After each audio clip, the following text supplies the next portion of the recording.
এই মেয়েটি লুকানোর সময় একটি গর্তে পড়ে যায়, যেখানে তার স্বামী তার মুখ চেপে ধরে, কারণ সে এটা ভেবেছিল যে বাইরে থাকা গুন্ডারা যেন বুঝতে না পারে তারা এখানে লুকিয়ে আছে। তারা এতটাই ভয় পেয়েছিল যে কারণে ভয় তাদের শরীর কাঁপতেছিল, আর তারা এখানে ভীতু বিড়ালের মতো লুকিয়েছিল।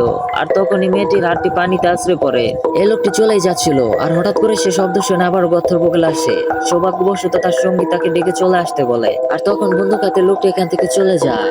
তারপরে এই লোকটি দেখে যে এখন বাইরে যাওয়া নিরাপদ। তখন সে আগে তার স্ত্রীকে পানি থেকে ওঠায় এবং তার চোখে পানি ছিটিয়ে তার হুঁশ ফিরিয়ে আনে। আর হুঁশ আসতে মেয়েটি চিৎকার করে ওঠে। এই লোকটি তার স্ত্রীকে বলে, যা কিছুই হয়ে যাক, তোমাকে আমি এখান থেকে জীবিত বের করবোই। তারপর তারা এখানে ঘুমিয়ে পড়ে, আর অনেক রাতে ঠান্ডার কারণে লোকটির ঘুম ভেঙে যায়। তাই সে কিছু কাঠ জোগাড় করে আগুন জ্বালিয়ে দেয়। আর তখনই হঠাৎ করে সে কিছু শব্দ শুনতে পায়, যে কারণে সে তাড়াতাড়ি আগুনটা নিভে ফেলে। আর তার স্ত্রীরও ঘুম ভেঙে যায়। তখন তারা বুঝতে পারে যে হয়তো গুন্ডারা তাদেরকে আবার খুঁজতে এসেছে। তো বন্ধুরা, পার্ট 2 দেখার জন্য ভিডিওতে একটা লাইক করে চ্যানেলটি সাবস্ক্রাইব করুন।